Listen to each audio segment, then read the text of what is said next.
camino de 25 años de ejercicio. Soy especialista en bioquímica aplicada a la nutrición, en nutrición clínica y en nutrición oncológica. Mis últimos 15 años de ejercicio están dedicados a la nutrición oncológica. He sido director jefe del Departamento de Investigación de los hospitales más grandes de Perú.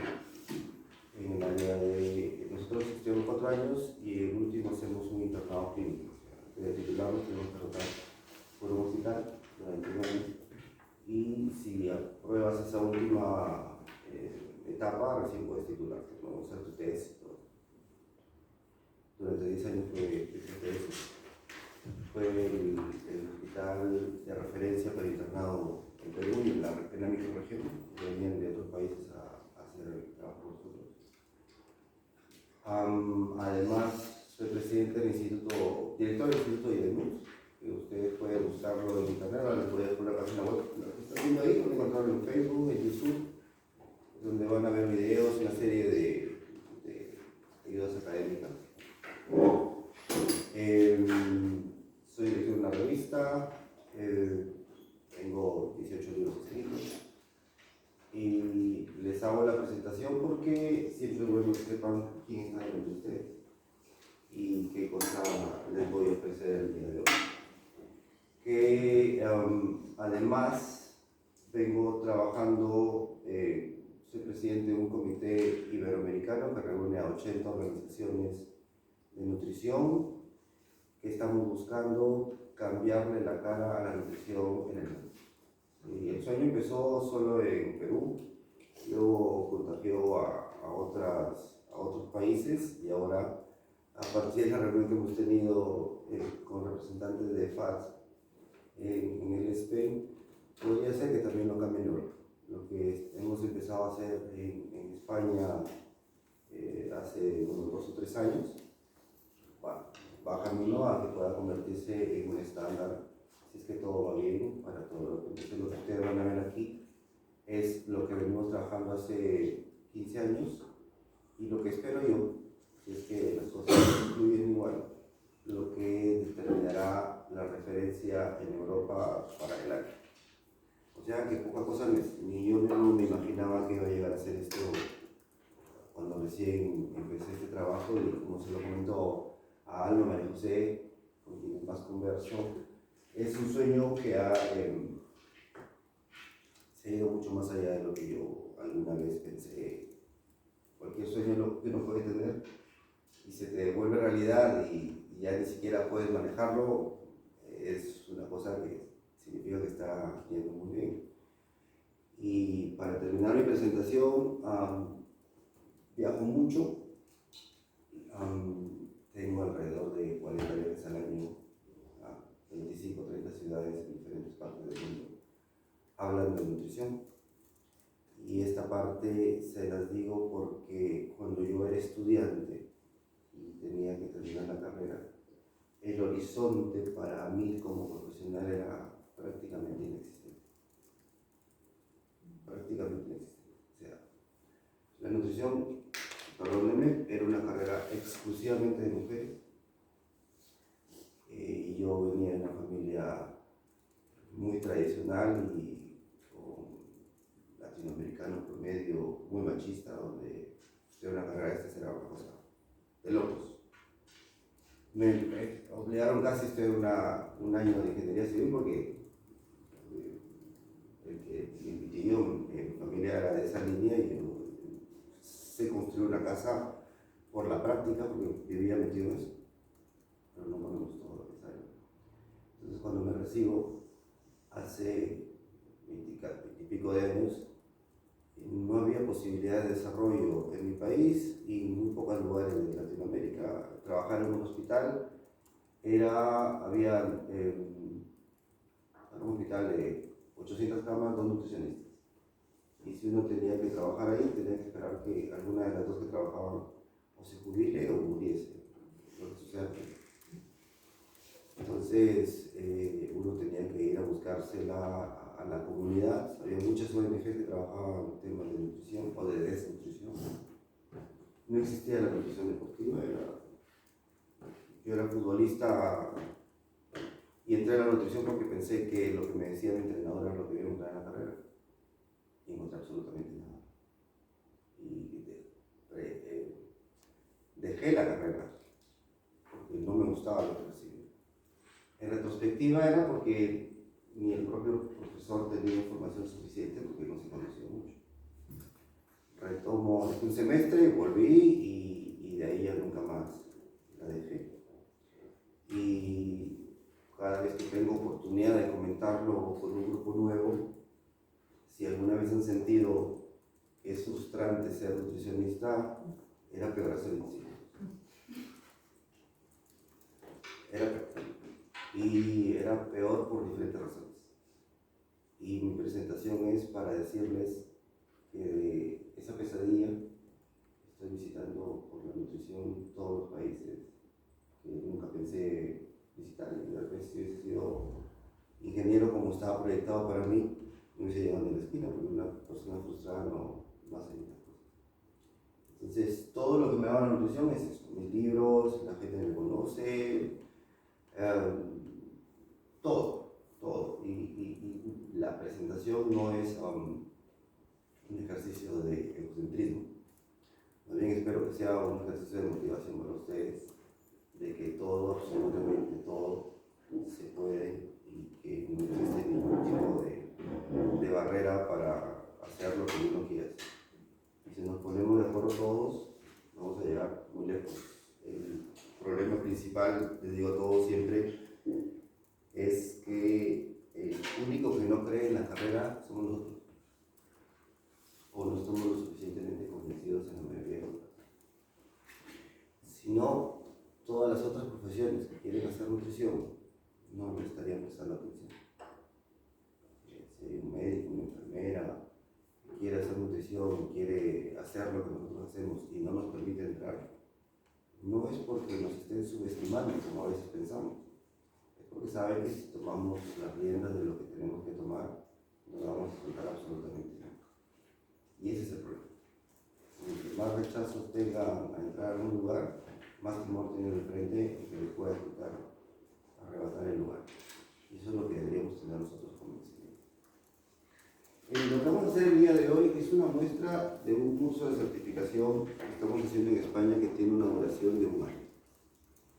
O sea que imagínense lo que es 1 año de clase, 500 horas pregrabadas, libros, prácticas, ejercicios, más 50 clases vía Zoom, 2 veces por semana de 1 hora y media, se puede resumir en esto.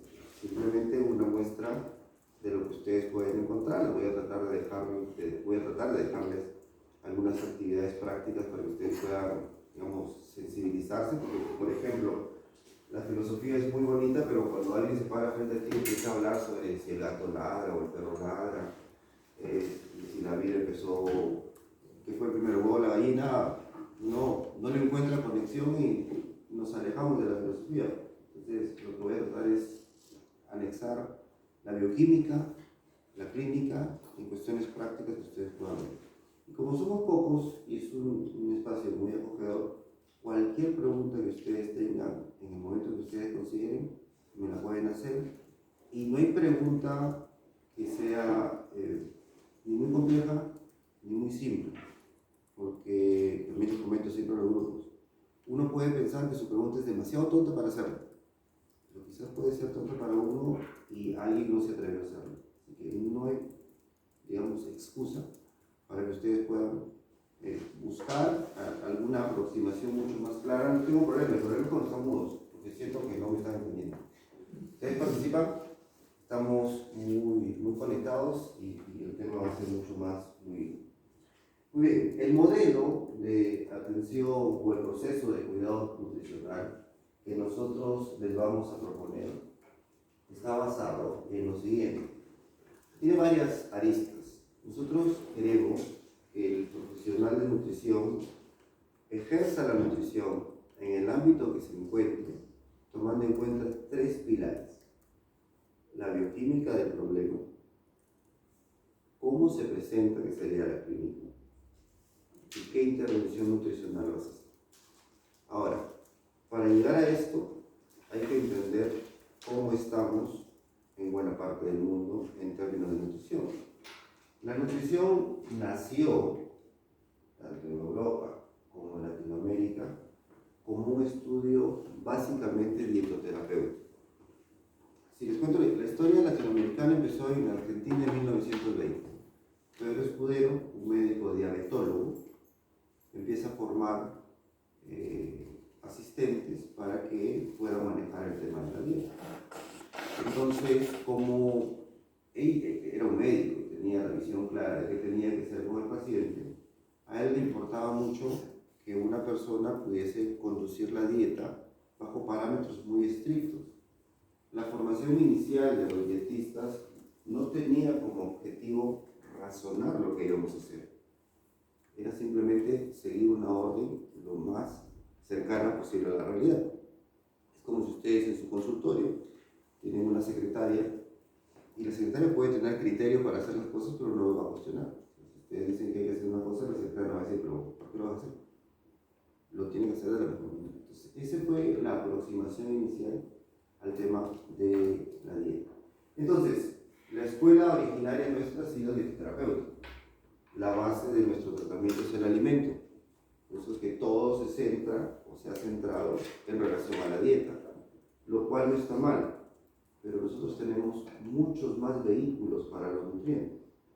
Tenemos la necesidad de fortalecer competencias en lo que son fórmulas enterales, soluciones parenterales, saber utilizar una vitamina, saber utilizar un mineral, saber qué interacciones se producen con productos herbolarios. Se utiliza mucho el extracto de licopeno, ajo liofilizado, que a veces se emplean con mucha facilidad, entre comillas, pero pueden generarle daño a la persona y daños significativos. Yo que estoy en el área de cáncer, un suplemento de estos puede complicar la existencia de la persona por una interacción farmaconutriente. Entonces, está bien la comida, pero la comida tiene límites. Y esos límites son los que nosotros tenemos que romper. Pero en un entorno médico tan fuerte, no nos dejan romper ese límite y nos quieren devolver al consejo nutricional exclusivamente dietético. Entonces es un problema que la base nuestra esté concentrada todavía en muchas partes. No digo que acá puede ser, puede no, pero básicamente esa es la generalidad. Las enfermedades, por lo mismo que es una concepción dietoterapéutica, por más que hagas muchos estudios, porque todos estudiamos bioquímica en la universidad, todos nos enseñan farmacología, pero entra un bioquímico a hablarnos de la bioquímica, entra un farmacólogo a hablarnos de la farmacología. Pero a mí no me interesa saber toda la historia de los medicamentos, me interesa saber qué relación tiene con la dieta. A mí no me interesa saber toda la bioquímica, porque con bioquímica puedo hacer un polímero, ácido hialurónico, etc. A mí me interesa saber qué enzima es la que se afecta, por lo cual tengo que manejar este u otro alimento. Esa es bioquímica aplicada a la nutrición. Y por esa razón, porque no nos centramos, y no siempre el que nos enseña es un nutricionista, porque, por ejemplo, a mí me piden que dicte cursos, no me piden, sino que voy a un congreso y siempre hay de todos los profesionales. Inevitablemente voy a tener que hablar de temas de nutrición, pero yo mismo digo, si tú eres médico no te va a servir esto, entonces le voy bajando cosas. Si tú eres enfermera no te va a servir esto, le voy bajando cosas. Pero si a un nutricionista se le levanta el nivel de expectativa, pues ahora, por ejemplo, estamos acá, todos somos de nutrición, puedo subir el nivel hasta donde ustedes gusten. Yo que me dicen de otras profesiones, tendría que limitar algunas cosas porque soy nutricionista. Y mi visión es la visión de lo que yo quiero hacer, quiero crear, quiero que me respeten. Eso se entiende la diferencia. Por eso es que, como no nosotros siempre nos han enseñado nutricionistas, nos terminan enseñando la carrera como si fuese una lista de alimentos. Es más, antes era peor porque te decía, la dieta de Ruffini, la dieta renal 1, la dieta renal 2, del diabético X, del diabético más acá. Eso era, si uno aprende la nutrición en base a esos nombres, eso se aprende muy rápido. Entonces nos volvemos prescindibles. Lo que debemos hacer es volvernos imprescindibles dentro de los equipos de salud. Si yo me voy a concentrar en una dieta determinada o lo que está de moda, ¿no? Hablo mucho mucho del ayuno intermitente, hablo mucho de la dieta cetogénica. Si yo aprendo los principios de la dieta cetogénica, cualquier persona que ha pasado por la universidad o un estudio de salud sabe que es una dieta cetogénica. Si lo entiende una persona que ni siquiera está en salud, ¿por qué alguien que está en salud no va a entenderlo? Que lo apliquen bien o mal, o que genere daño, es otra historia. El hecho es que va a hacer los parámetros de dieta y se la puede aplicar a cualquiera.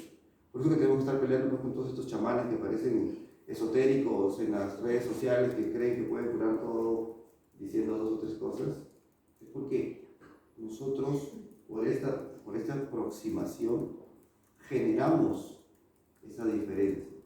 Porque inclusive es peor, cuando discutimos, lo discutimos en sus términos, no en nuestros términos. Y como ellos no tienen nada que perder, pueden decir cualquier tontería. Y siempre van a terminar ganando, o si saben hablar bien, haciéndonos quedar a nosotros como si supiéramos hablar, no saber lo que estamos diciendo. Y es un problema que sucede permanentemente. Tanto gente que no sabe como otros profesionales. Eso lamentablemente sucede con frecuencia, pero es porque nosotros estamos generando les estamos dando todas las facilidades para que nos terminen ganando la batalla. Cuando nosotros tendríamos muchas opciones, como van a ver ahora, de ir y tomar la delantera. Entonces, la dieta tiene un nivel de pensamiento diferente al de la bioquímica. Si yo pienso en una colelitiasis vesicular, voy a entender que si la persona consume grasa, va a podría tener contracciones en la vesícula y eso le puede generar dolor. O eventualmente no va a poder emulsionar la grasa porque no sale suficiente líquido. Entonces tengo que pensar en todos los alimentos que son ricos en grasa, pienso en lácteos bajos en grasa, no embutidos, carnes rojas por su contenido de grasa menos, pescados oscuros tienen más grasa, entonces voy generando toda una dieta en función de eso.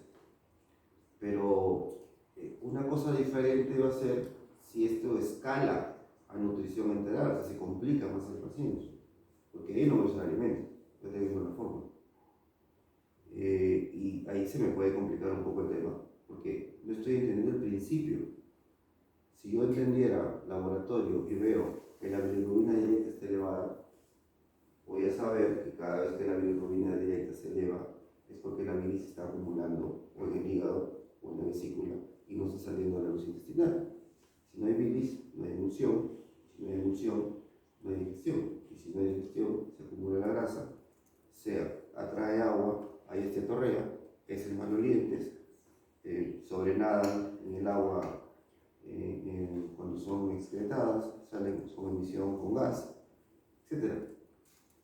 Pero ese camino, además hay que complementarlo con que hay ácidos grasos de cadena corta que no forman kilomicrones y no necesitan bilis, ácidos grasos de cadena media que no forman kilomicrones y no necesitan bilis, ácidos grasos de cadena larga, si son saturados, cortos saturados, insaturados, medianas saturados, largas saturados e insaturados, ellos sí forman bilis, tienen diferente comportamiento. Una cosa es utilizar grasa de cerdo, otra cosa es utilizar la grasa del aguacate, el comportamiento bioquímico es distinto, etcétera, etcétera, etcétera.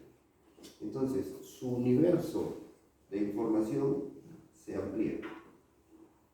Y como su universo de información se va a ampliar, ¿qué es lo lógico? Van a tener miedo a actuar. Si nuestro pensamiento es muy reducido, viene alguien y te dice, no, pero eso no está bien. Esa fórmula que vas a utilizar la general. Esto va a ser peor. Entonces, lo que haces es, por miedo, no intervenir. Te quedas en tu espacio, no creces y beneficias a otros. ¿Entiendes? Entonces, eso es otro parámetro de estos niveles de pensamiento.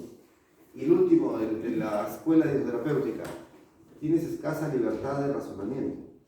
Como estás limitado en el pensamiento y en las ideas, proyectarte a hacer más se complica paulatinamente. Entonces, ese es el tema con este modelo. La evolución de nuestra carrera tiene estos parámetros. En primer lugar, en general en el mundo, la primera aproximación a darle comida a alguien para que mejore su salud fue en hospitales de guerra. Ahí nace la nutrición como ciencia.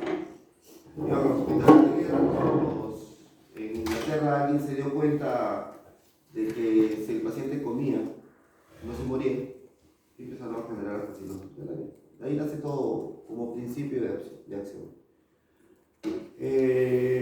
La siguiente aproximación era que si tú comes, o mejor dicho, si no comías, tu sistema inmunológico se deprimía y por lo tanto te enfermabas más y morías.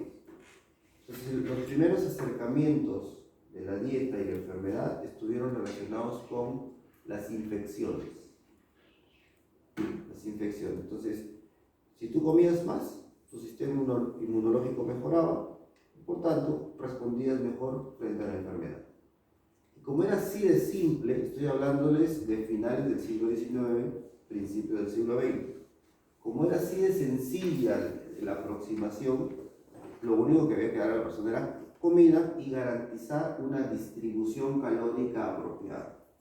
Ahí nace el 15% de proteína, 30-35 de grasa, 55-50 de carbohidratos. Era una aproximación poblacional. Entonces, esos parámetros eran para garantizar que se le estuviera dando a la mayoría lo primero, lo idóneo. No estábamos hablando necesariamente de aminogramas, no se hablaba de ácidos grasos especiales, o sea, todo esto venía mucho después. En la década aquí estoy hablando 1870, 1920, 1930, 40, y aquí a finales de los 60 aparece un grupo de científicos americanos que empiezan la comida a volverla polvo, extraen nutrientes, proteínas, lípidos, carbohidratos, le ponen vitaminas y minerales y crean los hidrolizados proteicos. Una pareja de químicos farmacéuticos americanos, John Abbott y William Ross. Abbott del laboratorio Abbott. Crean las fórmulas integrales iniciales. Entonces, como ya le estás dando fórmulas integrales, y la fórmula integral, la fenilalanina que hay en una fórmula integral es la misma que tenemos en un trozo de carne, solamente que está ya procesada y menos que digestión que hacer y va directamente al cuerpo. Entonces, ellos les empiezan a dar a las personas estas fórmulas y obviamente la respuesta bioquímica va a ser inmediata. Yo con una fórmula de esta le puedo generar hiperglicemia, le puedo generar inmediatamente una elevación de la urea, porque con la comida la masticación reduce una serie de estos riesgos. Es necesario incursionar un poco en los temas de laboratorio y nace en la FDA acuña en los 70 el término drug food o alimento medicamento. Luego la OMS en el 85 ya lo convierte en alimentos para regímenes especiales, que incluyen las fórmulas integrales, los suplementos de nutrición integral, etc. Estamos hablando de años 80. En el 2000, con el inicio de la genómica, con la secuencia del 2003, cuando se termina de secuenciar el genoma humano, ya se introduce un cambio más importante, empiezan a hacer los estudios nutrigenéticos.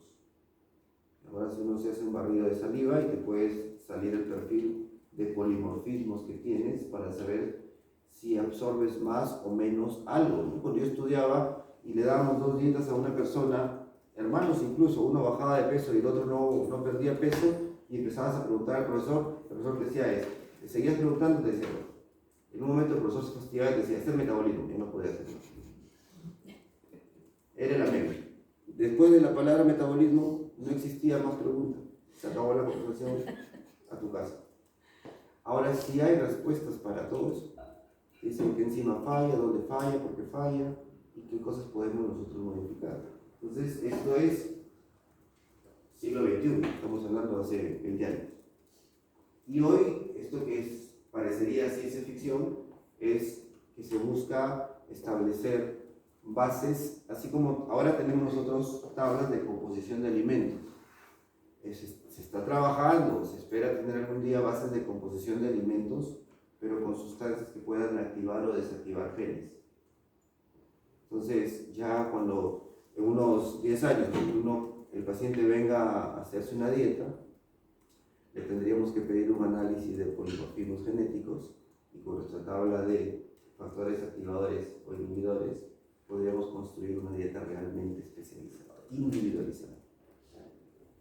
Vamos a ver qué tan cercano vamos a ser a eso, pero como va el mundo, seguramente está a la vuelta de la esquina.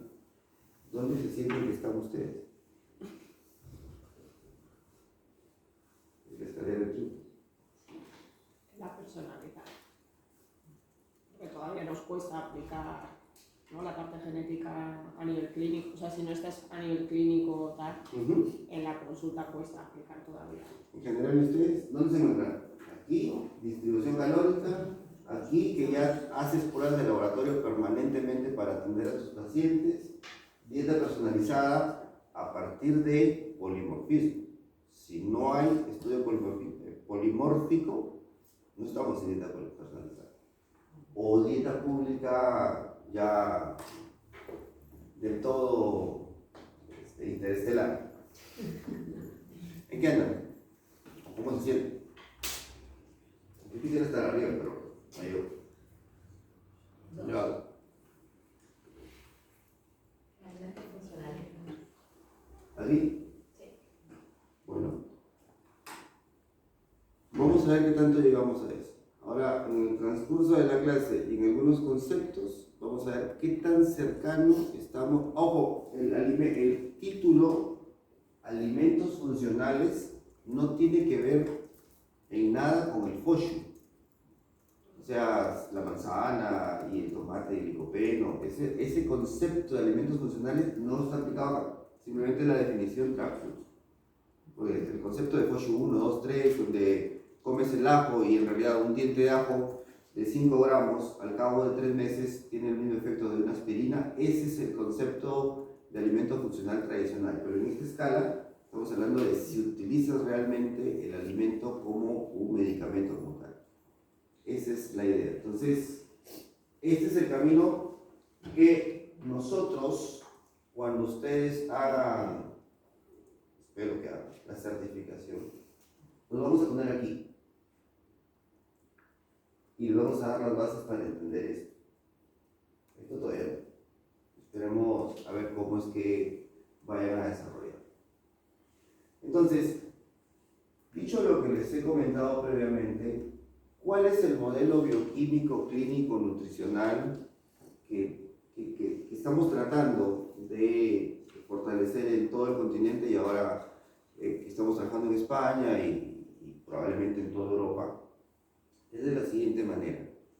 Dígame cualquier presentación de nutrición que se le venga a la mano. Cualquier problema que hayan tenido en el consultorio.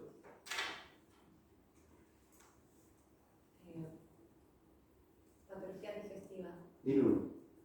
Síndrome intestinal irritable. Ok, síndrome de intestino irritable. No, sobrecrecimiento bacteriano. Sobrecrecimiento bacteriano. Veamos. En el caso del sobrecrecimiento bacteriano, hay que entender la bioquímica del problema. Tienes varias cepas bacterianas, cada una se puede alimentar de un nutriente en particular. Si tú conoces cuáles son los elementos que están presentes en la dieta que pueden contribuir con el desarrollo de una cepa u otra, puedes modular la cantidad de sustratos o de productos que va a producir o a generar ese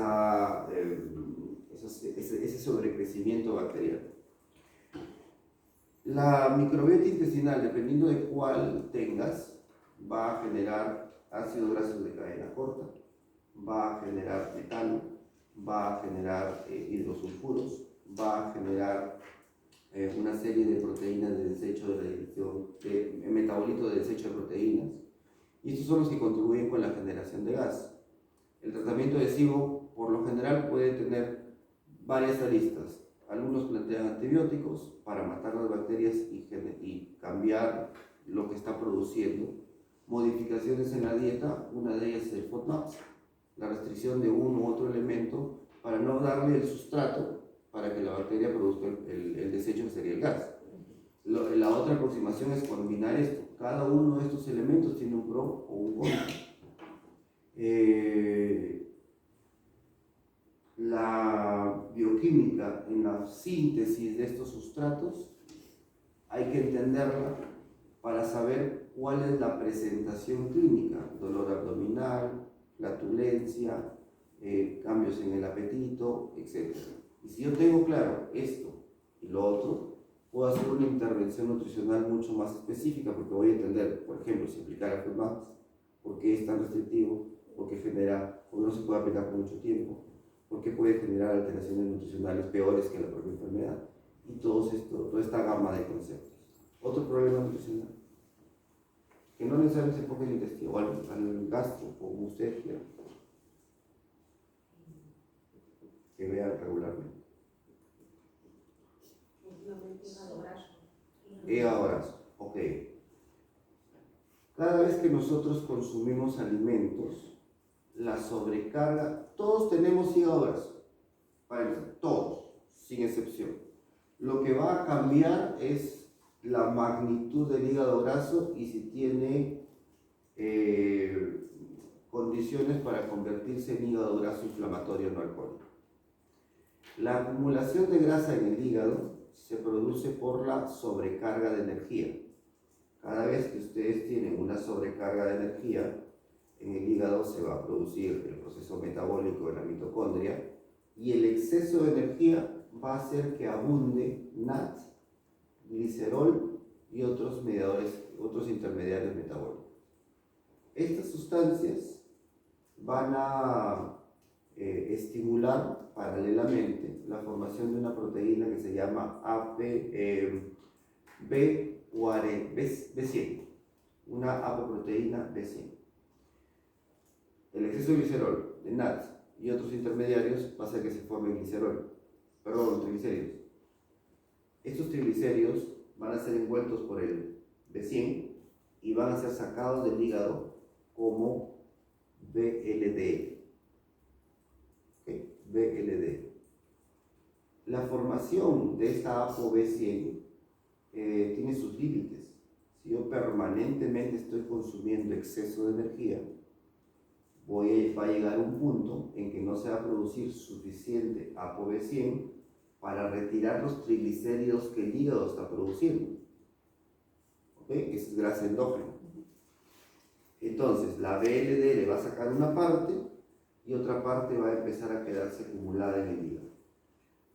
A esta acumulación se le llama esteatosis hepática o hígado graso, que no presenta ninguna manifestación, porque todos tenemos. Ese hígado graso va a ir creciendo y si la persona tiene obesidad, la obesidad por lo general viene asociada con resistencia a la insulina. Entonces, si yo tengo hígado graso y resistencia a la insulina, la resistencia a la insulina, ¿qué produce? La insulina es útil para activar el receptor de insulina. ¿Estamos de acuerdo? Entonces, el receptor de insulina está en muchas células, pero nos importa sobre todo 3 células: miocito, músculo; adipocito, tejido adiposo; y hepatocito. ¿Ok? Entonces, si yo tengo resistencia a la insulina en estos 3 elementos, pero específicamente en el hígado, la acumulación de grasa dentro del hígado va a ser mayor, porque al tener resistencia a la insulina, el receptor no se activa y la grasa que hemos comido y que debería entrar al hepatocito para ser procesada no va a entrar y se va a quedar en el entorno. Entonces, no solamente el hígado va a producir energía y su propia grasa, sino que la que debería procesar se va a quedar acumulada. Las personas que tienen hígado graso y además resistencia a la insulina rápidamente transitan hacia el siguiente nivel, que es hígado graso inflamatorio no alcohólico, y ese sí produce manifestaciones. Y dependiendo de cómo se vaya desarrollando ese hígado graso no alcohólico, empezamos a generar fibrosis en el hígado. Fibrosis de grado 1, 2, 3.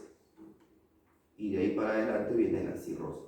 Es un camino bien largo, pero se inició por este problema. Entonces, se entendió la bioquímica de la esteatosis, ¿no?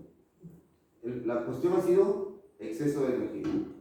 La primera forma de intervención para estos pacientes es reducción de energía. Reducción de energía de formación, reducción de energía y de macronutrientes que se conviertan muy rápido en energía, carbohidrato y azúcar específicamente. La grasa como tal si es saturada, no estoy promoviendo la grasa saturada, solamente para que tengan una idea. Si yo consumo grasa saturada, la grasa saturada no llega al hígado, se guarda aquí. La grasa insaturada es la que llega al hígado. O sea, puede ser que el aceite de oliva sea muy inocuo, pero consumir una gran cantidad de aceite de oliva también va a llegar como exceso de energía al hígado y también podría contribuir con la formación de hígado graso. Una serie de variantes que hay que tomar en cuenta. Entonces, ya tengo la bioquímica de por medio, le estoy diciendo una cuestión muy ligera. La bioquímica de por medio, la manifestación clínica sería dolor, incomodidad cuando consume grasa, distensión abdominal, dolor en el lado derecho, puede haber mareos, sensación nauseosa, esa es la clínica. En cuanto a la composición corporal, la persona por lo general tiene problemas de peso, puede tener una dieta desbalanceada, no hace actividad física, podría estar consumiendo por ahí algún medicamento, todo esto. La nutrición, todos los parámetros que he dicho, tengo que controlar la energía, saber qué tipo de proteína le voy a dar, qué grasa voy a dar y qué cantidad le voy a dar, seleccionar apropiadamente el índice, la carga glicémica del carbohidrato y saber que hay que darle a esa persona de manera preventiva vitamina D, vitamina E y EPA en las dosis ajustadas. Entonces, eso es eso. ¿Tienes que entender la bioquímica? Tienes que saber cómo se presenta el problema para poder dar una intervención. Sí. Yo tengo una pregunta. Adelante. Entonces, a una persona con hígado graso no suplementarías con omega 3. A una persona. Tiene muchos factores, ¿eh? Esto... Sí, claro. Bueno, el tema es que el hígado graso tiende a caminar hacia la inflamación del hígado cuando la persona tiene sobrepeso o obesidad. Y esa inflamación es o la resistencia a la insulina que se asocia, es la que contribuye aún más con la inflamación del hígado. Parte del tratamiento del hígado graso inflamatorio no alcohólico, hago la puntuación en que es no alcohólico, porque el tema alcohólico es otra historia. Parte del tratamiento incluye el EPA. Pero sí quiero también puntualizar que cuando digo EPA, muchas veces en las guías se confunde con el omega 3. El omega 3 es el linolénico, que se encuentra en productos de origen vegetal. No existe en ningún producto de origen animal. Y lo que se ha demostrado para estos tratamientos es específicamente EPA, que es un derivado del ácido linolénico. El EPA de manera natural lo encontramos en pescados de carnes puras, anchoas, etc. El problema está que la necesidad que tenemos para tratar una patología se cuenta en 1, 2 o 3 gramos por día. Y si yo quisiera consumir 1 o 3 gramos por día, tendría que consumir 2 o 3 kilos de estos alimentos y es inmanejable. Para responder la pregunta, sí utilizo EPA dentro del tratamiento del hígado graso inflamatorio. Porque la esteatosis no hay, digamos, necesidad de implementar un tratamiento. Básicamente es que la persona baje de peso y eso va a ayudar. Si ya hubiese hígado graso inflamatorio o hubiese fibrosis, que se ve, eso por ejemplo no se ve como una prueba de laboratorio, eso tiene que venir una ecografía. Por eso ya es el equipo interdisciplinario. Si yo detecto en mi consulta algún detalle, hablo con el médico, le digo, mira, pasa esto, pero para hablar con el médico y decirle, sucede esto, uno tiene que estar bien preparado. Bien preparado. Si le dices cualquier tontería, me dice, no te creo. Ustedes no confiarían en alguien que no les dice un mensaje apropiado. Esto es para cuando te cuentan la tarea. ¿Y qué dijo el profesor? Si no sabes, si el que te dice, si uno no confía en el que te va a pasar el apunte, no vas a tomarlo en cuenta. Igualmente en este caso. No, empieza a comentarme. Sí, sí, podía haber otra causa para el hígado graso. O sea, recientemente me ha llegado una paciente que, bueno, la acabo de evaluar por primera vez, pero es una mujer de 70 y muchos años, mayor, tiene un abdomen muy distendido, exageradamente grande y muy delgadita de brazos y piernas. Okay. Lleva una dieta aparentemente perfecta, incluso yo diría baja en calorías, porque se ha hecho todas las pruebas médicas y efectivamente tiene un hígado graso ya predispuesto a a la esteatosis y tiene el hígado afectado, tiene mucha inflamación. ¿Qué otras causas? A nivel bioquímico está controlado, digamos, los lípidos con la medicación. No hay diabetes, no hay alcohol. Ok, perfecto. Entonces, A ver, es una buena pregunta porque sucede mucho.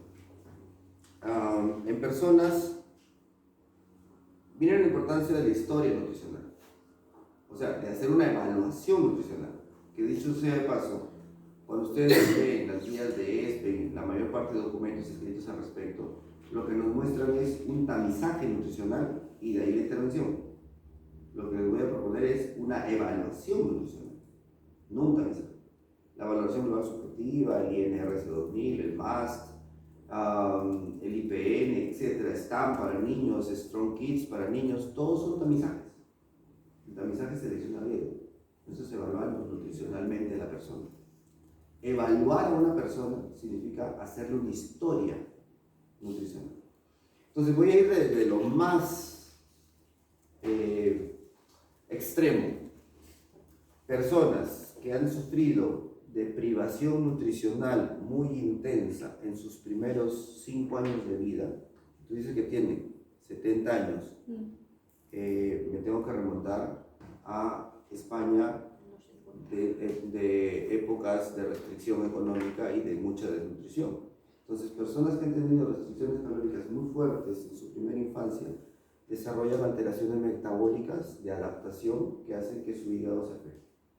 Eso se ha estudiado mucho en Latinoamérica porque nosotros hemos vivido casi 50 años con niños de talla corta y ellos han desarrollado esto. Es más difícil incorporar energía y proteínas porque estos niños, cuando ahora son de 80, 70 años, tienen por lo general hígado graso más de lo normal. El cuerpo se adaptaría, digamos, a esa restricción, ¿no? Exactamente, y cuando viene lo normal, ya no sabe qué hacer con el exceso. Es como la persona que fue pobre y se gana la lotería, no se va a meter el dedo. ¿Cómo lo gastas si siempre estaba acostumbrado a estar restringido, ¿no? Esa es una cosa bien extrema, pero por la presentación del paciente... Pero la solución... no, sí, puede ser. Pero, o sea, sí la voy a hacer, pero yo tengo que ir a la historia. Deriva lempade. Pero la presentación que comenta Alma del paciente, brazos delgados y tronco prominente, es típico de alguien que tiene hipercolesterol, hipercortisolinemia, cortisol alto. Brazos delgados, abdomen y tronco abultado. Es clásico, o sea que si yo me cambio el nombre que le pides cortisol y va a salir por los nombres. Entonces, ¿qué hace el cortisol? Genera resistencia a la insulina. Y la resistencia a la insulina es la que está contribuyendo a que el hígado graso se esté convirtiendo en inflamatorio. Entonces, lo que tengo que atacar ahí es la resistencia a la insulina. Primero, ver, ya en el equipo interdisciplinario, por qué se está elevando el cortisol. Habría que ver si hay alguna enfermedad asociada. El cortisol se eleva por estrés. Y ahorita les pongo un examen, algo de cortisol elimina.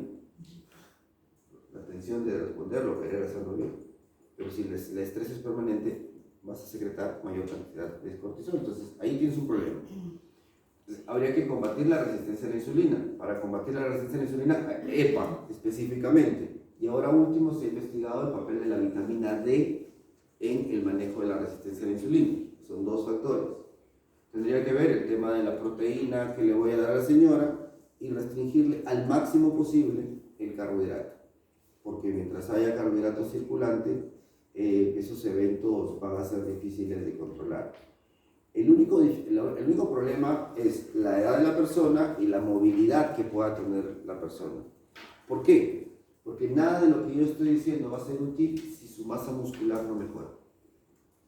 Y para la masa muscular también tenemos una receta. Habría que mejorar, darle por lo menos entre 1.8 y 2.7 gramos por día de leucina.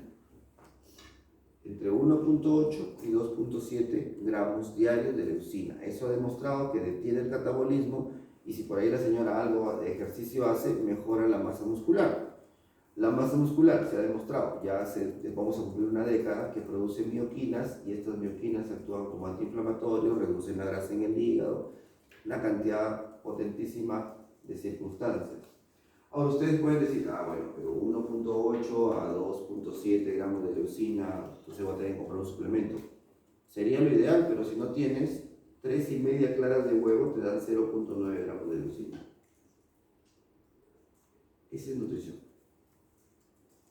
Tengo que encontrar las respuestas en todo lado.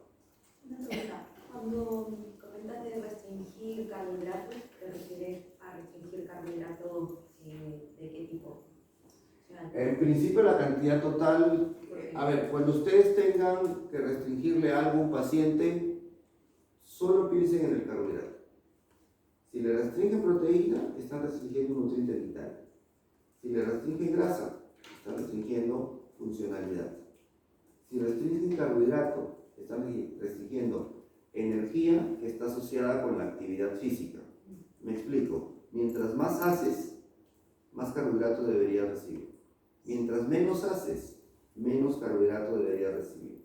Entonces, en este caso, en principio, hay que restringir la cantidad total de carbohidrato, que por lo general fluctúa entre 150 y 300 gramos diarios para una persona promedio. Imaginarán, ahora vamos a tratar, si nos alcanza el tiempo, hacer un ejercicio sobre necesidad de carbohidrato. Y para que uno tenga que consumir 300 gramos diarios, tendría que estar corriendo todos los días 10 kilómetros, estar cargando peso, tener una vida extremadamente activa. sí, Pero- que te interrumpa. Me refería un poco más como a hidratos de carbono que pueden ser interesantes, ¿no? Por ejemplo, legumbres, frutas. Aparte, tengo que ponerles, no puedo saltarme directamente a la pregunta porque tienen que tener el concepto. Entonces, la 150 300, ¿ok? Número 1. Si estamos hablando de alguien que es de poca actividad, todavía no hemos visto si es alta, baja, etc. Yo diría que 150, 140 gramos sería suficiente para esta persona. Número 1. ¿Hasta ahí está bien? Número 2. Esa es la cantidad total. Conceptos. Tengo que utilizar carbohidratos de bajo índice glicémico de todas maneras. Eso entonces me quita del mapa cualquier dulce, me quita del mapa el pan, me quita del mapa el arroz como tal, y si quisiera utilizarlo tendría que ser integral, me quita del mapa el fideo blanco, tendría que utilizar integral, y me pone en el mapa alimentos que tengan baja carga glicémica y un bajo índice glicémico. Ahí empiezan a aparecer las hortalizas, las legumbres, como parte de la dieta que escogería en cuanto al carbohidrato. En el caso de la fruta, tendría que escoger frutas de bajo índice glicémico, si es que se las quiero proporcionar. No podría darle a la señora muchas veces en una dieta plátano, no podría darle mango, no podría darle, no sé si conocen acá el melón. El melón tiene un índice glicémico muy alto. Tengo que utilizar productos o cantidades de índice glicémico bajo, que las coma preferentemente con cáscara, que no tenga que ser pelada, o sea, todos esos elementos. Pero si te das cuenta, estoy partiendo del concepto bioquímico hasta llegar al concepto alimentario. ¿Te respondí la pregunta? Sí, si me permite, Robinson, yo creo que con la pregunta de Camila acabamos de dar con lo que a mí me pasó en el curso, que yo llegué, y creo que todos los nutris en general tenemos esa idea de dieta, alimento y la certificación al final es darle la vuelta, pensar en el nutriente y luego ya veré cómo lo aporto. Y el ver, porque en consulta yo creo que, por lo menos aquí no suele ser muy habitual el utilizar suplementos de manera continua. El pensar que el nutriente lo puedo aportar de manera individual, pues eso es lo que hemos hablado antes del EPA, la leucina. O sea, ese es el giro de cabeza que te hace la certificación, el dejar de pensar en dieta y empezar a pensar en qué nutrientes le aporto y luego ya veré de todas las opciones que tengo cómo se las aporto al paciente. Sí, justo te agradezco para que eso. Eso es lo que hacemos. Si ustedes se van a dar cuenta de cualquier cosa que me pregunten, voy a empezar por el nutriente. Luego buscaremos las alternativas. Pero no puedo ir al revés, porque si no, pierdo la batalla. Primero busco la bioquímica, entiendo la bioquímica del problema, veo el nutriente, veo las características del nutriente y luego ya me empiezo a descartar los grupos alimentarios. Eso me abre el panorama absolutamente. ¿No? Y de otra forma a mí me lo cierra, lo circunscribe. ¿Está claro? Bien. Por ejemplo, en este gráfico tan sencillo,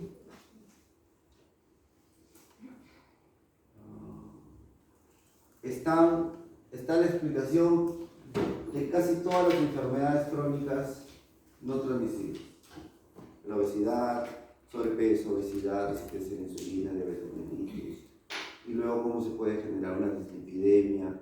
Prácticamente todo está en este gráfico, entonces se los explico lentamente. Esto es un receptor de insulina. El receptor de insulina tiene dos partículas alfa o dos componentes alfa, dos beta. Este es un receptor que está formado con muchos aminoácidos. Le vamos a poner atención al aminoácido tirosina. Entonces, cuando la insulina entra en contacto con el receptor, apaga los dominios alfa, los apaga, inmediatamente se enciende el beta. Encender un receptor es sinónimo de fosforilación del receptor. De repente han escuchado el concepto muchas veces: fosforilación de este receptor, fosforilación del otro, fosforilación de acá y más allá. Cuando se fosforila, se le agrega un grupo fosfato o varios grupos fosfato y eso activa la función del receptor. Entonces, se va a encender y se va a fosforilar. Estos son los grupos fosfato que actúan a nivel del aminoácido tirosina. Esto va a generar una secuencia de eventos. Se une el sustrato del receptor de insulina de tipo 1, se activa esta fosfoinositolquinasa 3, que convierte el fosfoinositol 2 en 3.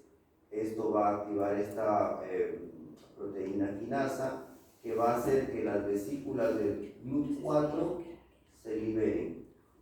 Estos GLUT4 son proteínas que actúan como transportadores de glucosa y solamente aparecen cuando el receptor de insulina se activa. Si no hay receptor de insulina activo, estos GLUT4 no van a aparecer en la membrana. ¿Y dónde están? Las células que les dije hace un momento: adipocito, hepatocito, miocito. Entonces, cuando hablemos de resistencia a la insulina, significa que esto no está apareciendo. Por ejemplo, luego se va a activar este sistema PKB que permite que el glucógeno se almacene. Ahorita vamos a conversar una cosa al respecto. Y luego se va a activar esta lipoproteína lipasa, a través de la cual los triglicéridos van a entrar nuevamente, las tres células asociadas a insulina y a sus receptores: adipocito, miocito, hepatocito. Al miocito entrará mucha proteína y mucho carbohidrato. Al adipocito entrará mucha grasa, que es su función de guardar grasa. Y al hepatocito entra de todo, porque es el laboratorio del cuerpo. ¿Estamos de acuerdo? Perfecto. Entonces, cuando una persona tiene obesidad, sobrepeso o obesidad, la grasa tapa esto. Lo rodea. Se forma una micela como una especie de tapón. Entonces, la insulina, por más que se une, no logra hacer toda la secuencia. ¿Por qué no logra hacer toda la secuencia? Porque está cubierto el punto de inicio de la secuencia. ¿Qué pasa con la glucosa? ¿Entrará? ¿Ven algún sitio de ingreso para la glucosa? No va a entrar la glucosa. ¿Los triglicéridos entrarán? ¿Va a entrar aminoácidos a los músculos? No hay punto de entrada. Entonces, cuando hay resistencia a la insulina, ¿qué pasa con los músculos? Los brazos y las piernas son nuestro principal almacén de músculos. Se empiezan a adelgazar. En la sangre empiezan a subir los triglicéridos, el colesterol. En la sangre empieza a subir la glucosa intermitentemente. Pero la insulina, como es una hormona anabólica, si no puede abrir esta célula, ¿qué hace la insulina? Estimula la formación de 3 adipocitos nuevos. Entonces, estoy sacando la lotería, porque estos adipocitos se van a demorar 10 años en morir. Son mucho más longevos. producto del exceso de insulina en el cuerpo. ¿Por qué hace la insulina esto? Porque los nutrientes no pueden estar circulando en sangre. Entonces, la insulina a toda costa busca que los nutrientes ingresen, sobre todo la glucosa. Por eso es que estimula la formación de nuevas células. Bueno, fuera que estimulara la formación de nuevos músculos, ¿no? Pero estimula la formación de nuevos adipocitos. Mientras está, por esa razón, si alguien tiene obesidad y ustedes le piden glucosa, no la van a encontrar elevada. Lo que van a encontrar elevada es la insulina. Pero si alguien tiene obesidad, le piden glicemia de control, no sirve de nada. Siempre va a estar normal. Cuando la glicemia ya se eleva, es porque este problema ya dañó el páncreas y el páncreas no produce suficiente insulina, eso se llama diabetes. Pero el camino va por ahí. Sí. ¿Y la adipogénesis es posible en la etapa adulta? O sea, Claro. no es solo en tamaño, sino que el número también. Por supuesto, nosotros los seres humanos tenemos dos tipos de adipogénesis. Durante los 2 primeros años de vida, es la primera adipogénesis, y la segunda durante la pubertad. En la pubertad, debido al cambio hormonal, ustedes las mujeres acumulan más adipocitos por glándulas mamarias, muslos, caderas. Nosotros menos. ¿Estamos de acuerdo? Perfecto. De ahí para adelante o antes, el adipocito el adipocito es una célula que puede crecer en tamaño hasta 1000 veces. Pero cuando llega a su tamaño límite, este adipocito que ya creció mucho, se empieza a chocar con el del costado, que también creció mucho. Esta fricción produce inflamación. Esa inflamación hace que se libere una sustancia que se llaman adipoquinas. Citoquinas producidas por el adipocito. Eso es uno. 2. Va a haber mucha insulina circulante, porque ya se repletó el receptor. Entonces, esos dos elementos van a hacer que las células madre que tenemos en el tejido adiposo empiecen a diferenciarse para generar nuevos adipocitos. Obviamente que esta adipogénesis es patológica. No es la fisiológica que se produce en los 2 primeros años de vida y durante la pubertad. Entonces, el resultado es, por ejemplo, si un niño hace esto, la primera adipogénesis termina a los 2 años, ¿no? Dije hace un momento, 0 a 2 años. Y la siguiente inicia a los 9 años en promedio, cuando empieza la pubertad. Entonces, entre los 2 y los 9 años no existe adipogénesis. No tendría por qué haber. Pero si el niño en esta etapa hace obesidad, va a desarrollar adipogénesis antes de tiempo. ¿Está claro? Entonces, vamos a ponerle un número concreto. Vamos a suponer que el niño terminó su pubertad con 100 adipocitos. Un número aquí, 100. Terminó, sus 2 primeros años de vida con 100 adipocitos. Y durante a los 3 años, a los 4 años empieza a hacer obesidad y esos 100 adipocitos ya son demasiado grandes. Ese niño va a empezar a hacer adipogénesis, una neoadipogénesis. Entonces ya no va a tener 100, de repente tiene 120, 130, 150 adipocitos. Cuando llega la pubertad, no es que el cuerpo diga, durante la pubertad va a haber un nuevo aumento en el número, que pueden ser 50 más o 80 más. El cuerpo no va a decir, yo te iba a poner acá 80, pero como ya ganaste 50, solamente te pongo 30. El cuerpo mete los 80. Entonces, el niño que debería haber terminado solo con 200 o menos, termina con 250 adipocitos, 300. A pesar de que el estirón puberal te da la impresión de que ya se le fueron los problemas de peso, ese niño tiene más adipocitos en su cuerpo que un niño promedio. Entonces, ese niño de adulto siempre va a tener problemas de peso. Pues cuando ustedes hagan una consulta a ningún obesidad, le tienen que preguntar, ¿y desde cuándo has tenido este problema? ¿Antes o después de la pubertad? Si te dice que es después de la pubertad, le tienes que decir, porque es ético hacerlo, que va a ser más difícil para él. No es posible, porque tiene probablemente más adipocitos. El otro problema está en que, eso es, digamos, el concepto, ¿no? Pero como no hacemos evaluación nutricional, ¿sí? no hacemos por lo general tamizajes, estas informaciones se van. La evaluación nutricional tendría que tener un buen componente de impedancia, como uno de los parámetros. Uno de los parámetros. Si hacen evaluación así, perfecto. Pero lo que me encuentro muchas veces es la aplicación de tamizaje a intervención. ¿Okay?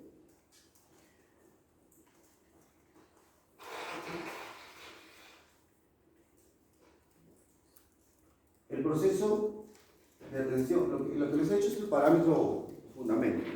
El proceso como tal debería ser así, es el ideal.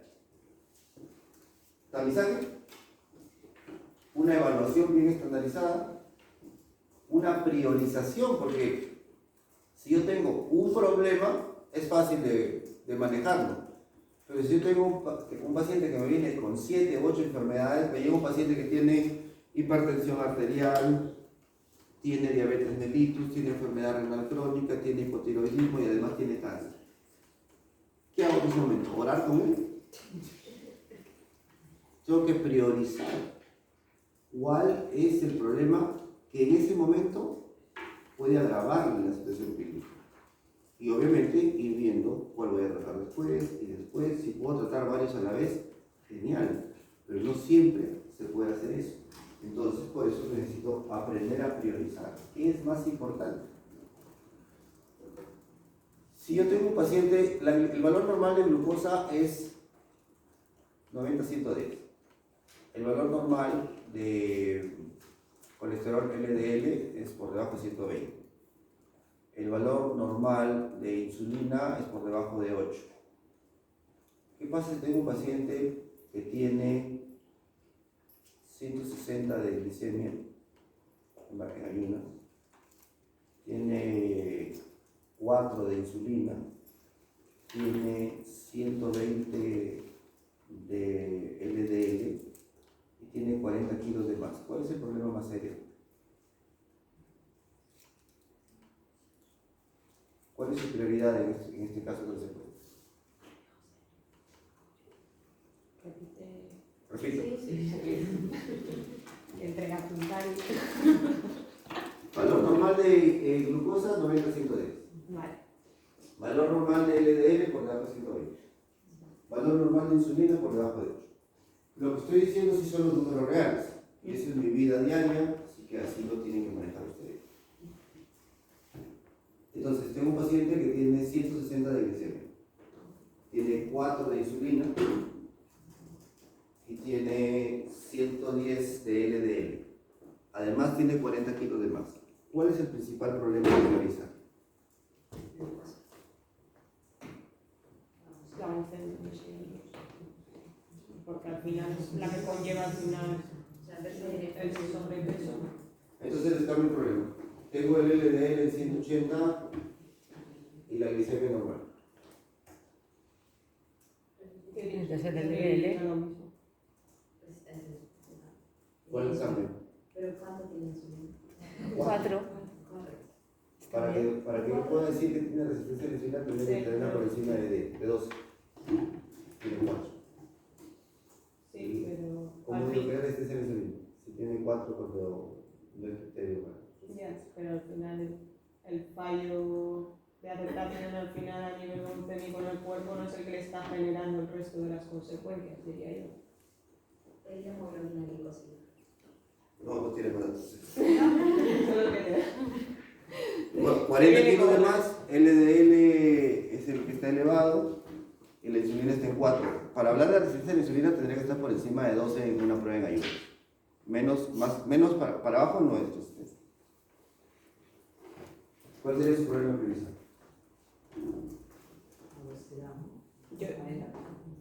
pero la obesidad al final puede estar derivada de la glucemia y el LDL también.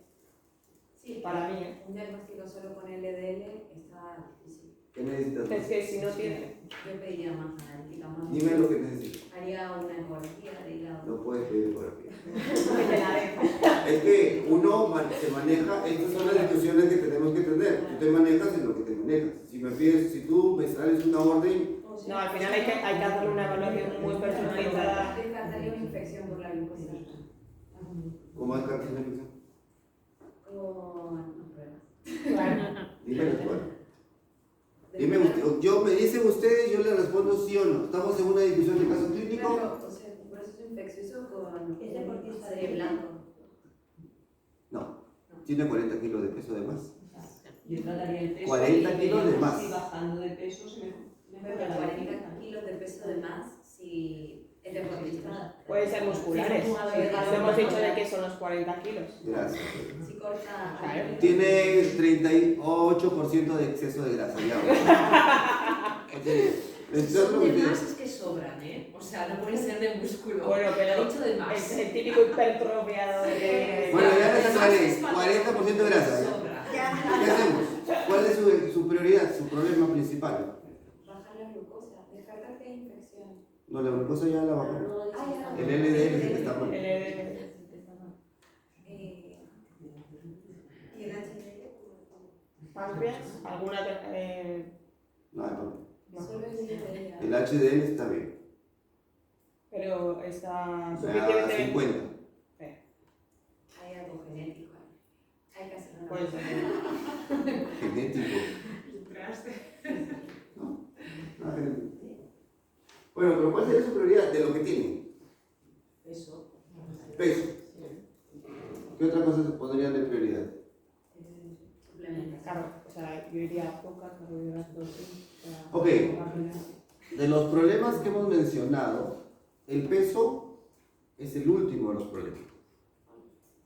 La bioquímica alterada es lo primero que tendríamos que tomar.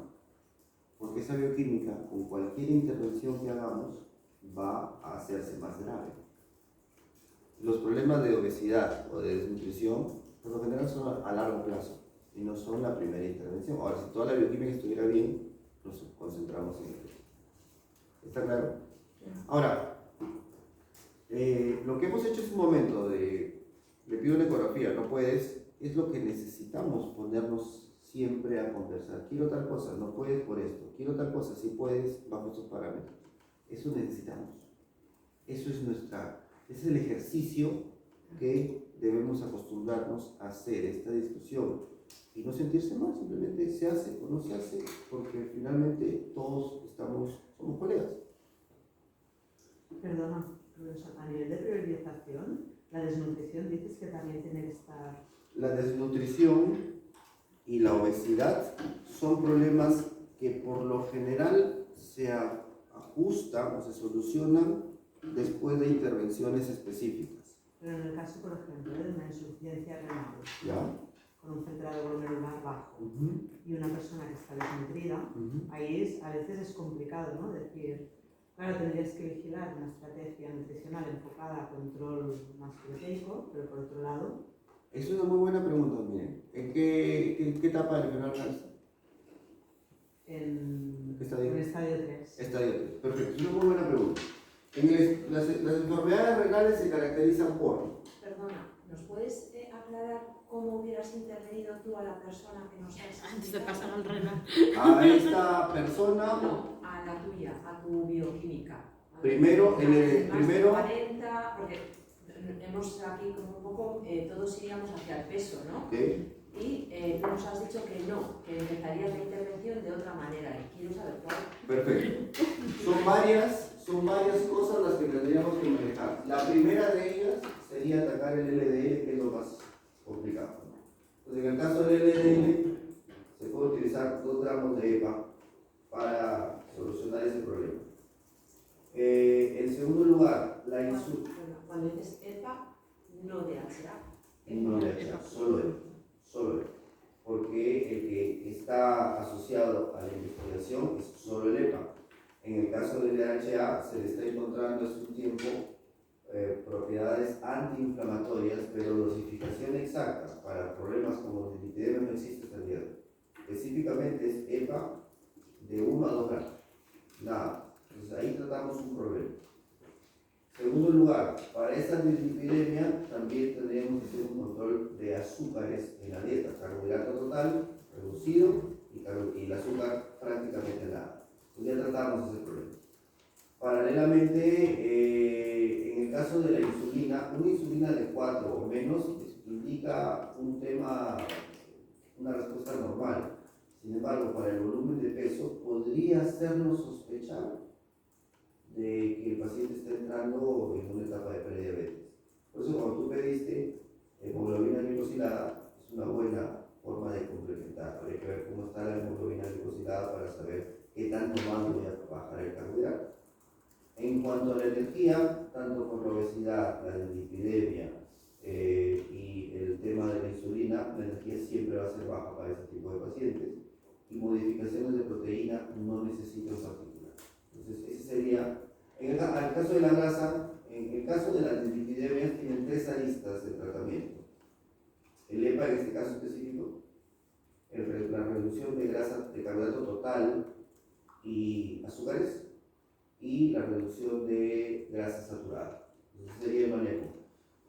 Y además, la reducción de energía. Con esa variable, en realidad estoy atacando todos los problemas sin empeorar ninguno de ellos. En el camino, la persona va a bajar de peso.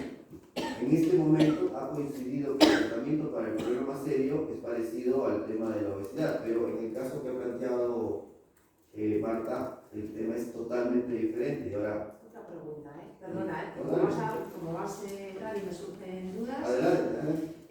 Reducción de hidratos de carbono, ¿a qué llamas? ¿En porcentaje, en gramos, kilogramos por peso, kilogramos por...? En la reducción, una cosa que, por ejemplo, en la certificación no encontrarán es distribución calórica. No utilizamos distribución calórica. Todo es en base a gramos por kilo de peso. Como en deporte. Sí, no soy de deporte, pero en la parte clínica todo es en gramos por día, gramos por kilo de peso. Entonces, por ejemplo, en el caso de una persona aparentemente sana, son de 4 a 6 gramos por día, y si lo estamos llevando 4 a 6 gramos por kilo por día, y si lo llevamos a gramos totales, entre 150 y 100 y 300 gramos, como dije hace un momento, Me parece pero... elevado. Perdón.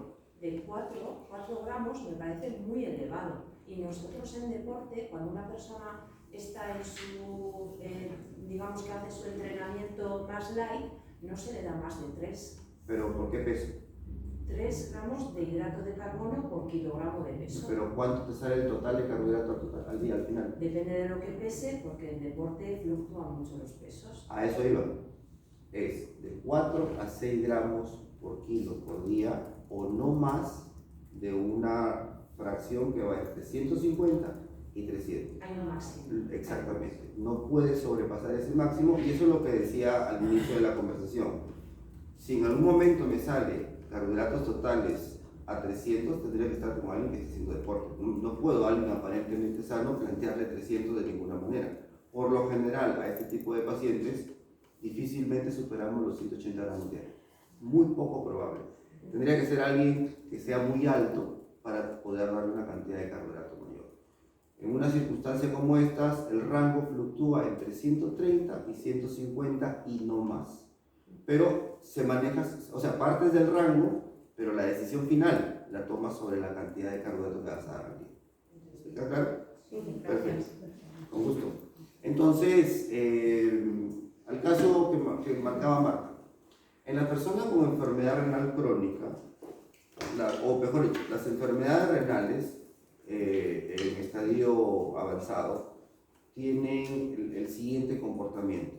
Son hipercalóricas, demandan siempre gran cantidad de calorías, son hipoproteicas, porque mientras más va progresando en el estadio, menos proteína tienes que darle. No hay restricciones en lípidos a menos que se esté presentando una dislipidemia asociada, que es frecuente en enfermedad renal.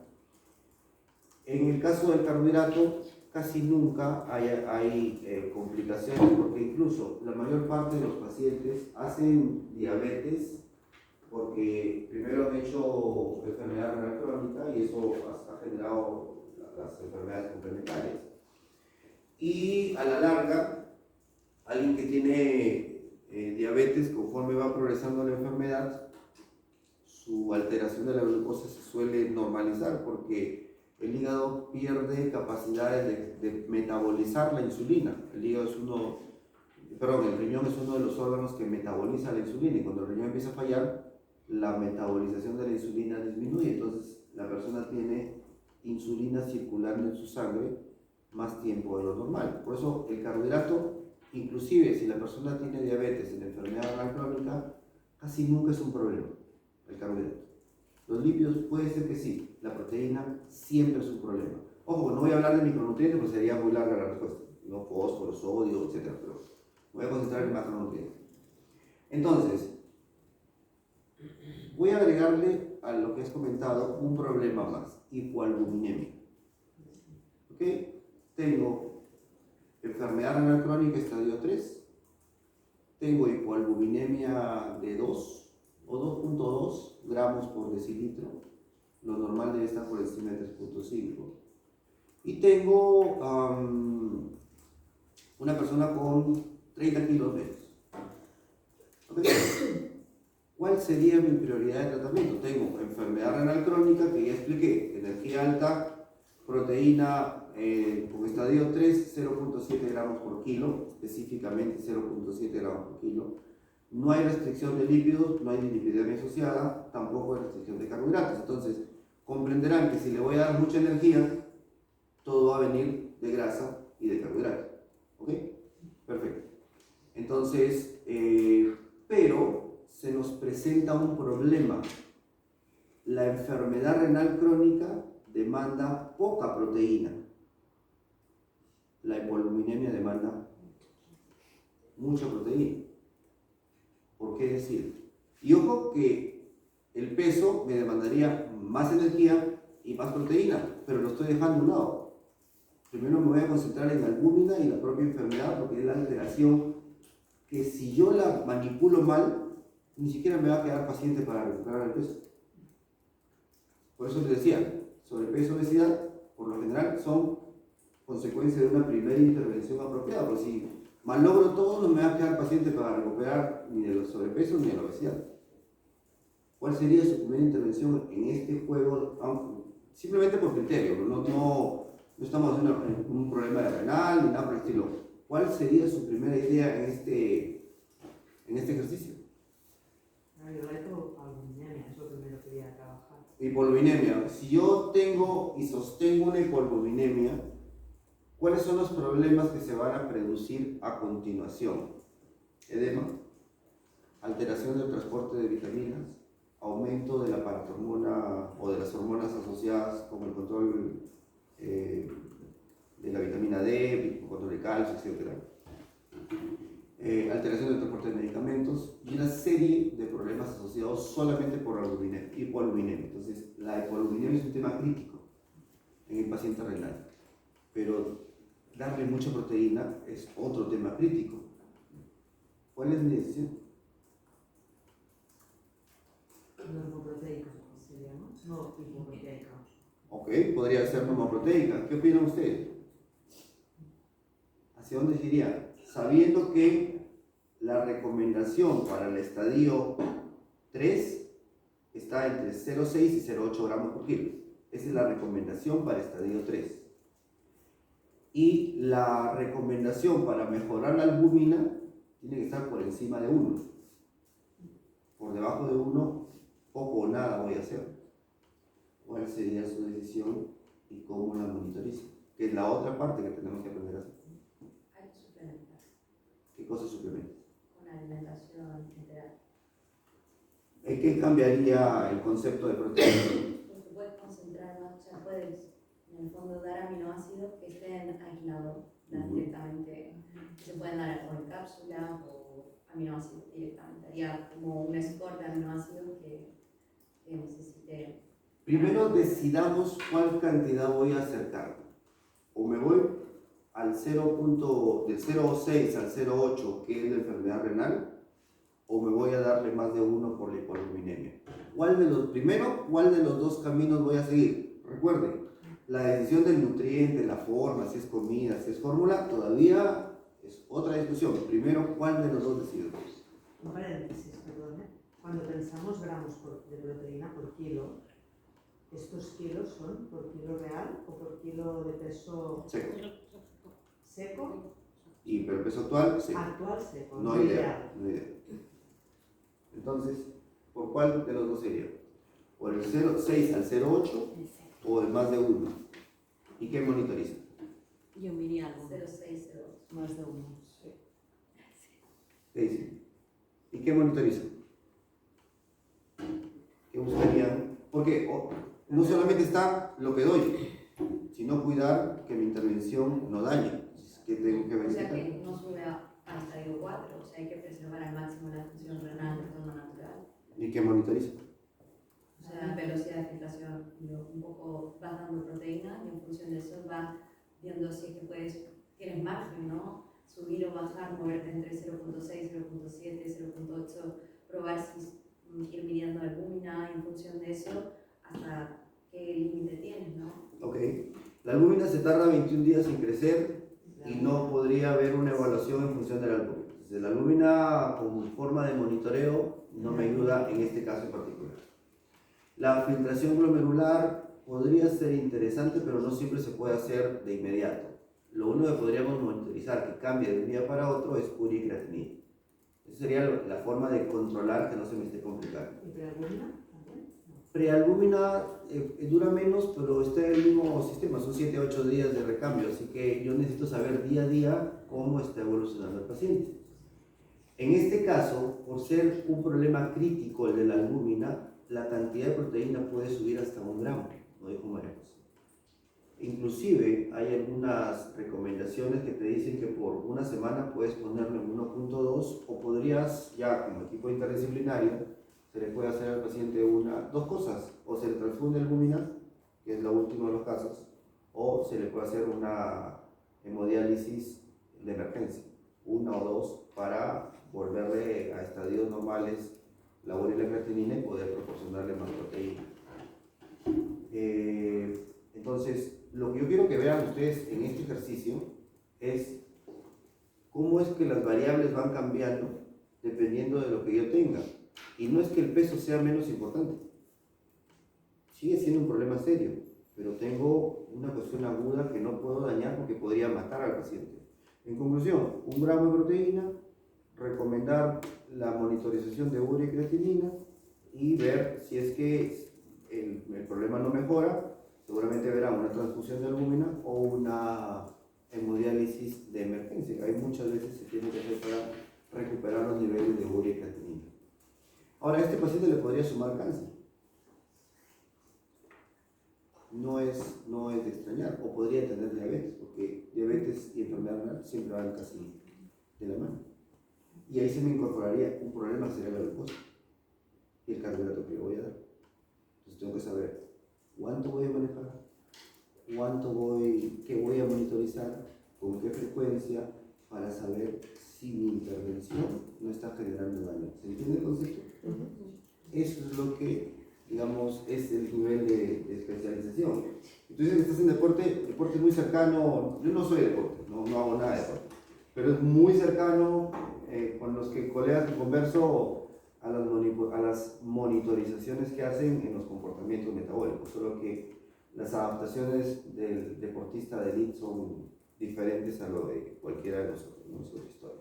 Creo que el deporte está más cercano a lo que tú estás contando que a lo general, porque normalmente nosotros trabajamos siempre con suplementación y trabajamos ya con gramos, tal, o sabemos también la historia, y yo creo que hay muchos colegas que ven mal el tema de la suplementación, que como que nos increpan porque lo utilizamos demasiado y no nos damos cuenta que trabajamos con personas que se les monitoriza la bioquímica más de 3 veces al año y que eso te da trabajar de otra manera totalmente distinta, o sea, no estás ciega. O sea, Bueno, entonces, yo creo que se acerca mucho y cuando estabas hablando y estabas comentando la manera de trabajar, creo que se acerca más a cómo se trabaja en deportiva que a lo que se hace en consulta.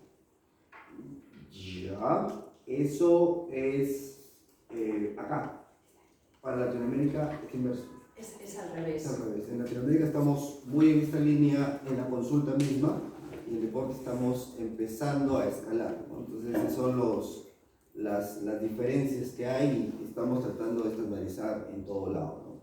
Pero algo que mencionó es justamente el corolario de esta primera intervención. Si no haces bioquímica, estás atendiendo a ciegas y pero con el atenuante que la comida no hace tanto daño como un suplemento. Probablemente, si empezásemos a introducir suplementos más activamente, si no hace bioquímica, eso puede generar un daño mortal. Ese es el detalle. El otro problema es que nosotros no estamos metiendo dieta, pero los que trabajan en las redes sociales y quieren hacer todo, ellos sí ponen. No tiene a quién responderle y terminan generando daño y a todos nos metemos solo saco. Muy bien, entonces, priorizo. Hemos hecho el ejercicio completo. Tamizaje. Bueno, tamizaje no lo hemos hecho porque sería ver cuáles condiciones de riesgo. Hemos hablado ligeramente de la evaluación. Hemos estado haciendo un ejercicio sencillo de priorización o cuestiones básicas.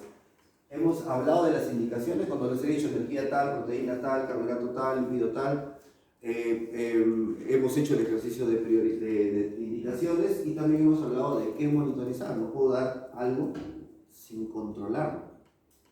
No hay forma, porque no estoy haciendo un trabajo propio. O sea, la mínima lógica es dar algo y saber qué vas a controlar, porque también me ha pasado que dicen, pero si yo monitorizo esto y esto, pero no tiene relación con lo que estoy tratando, ni siquiera puedo encontrarle punto de corte.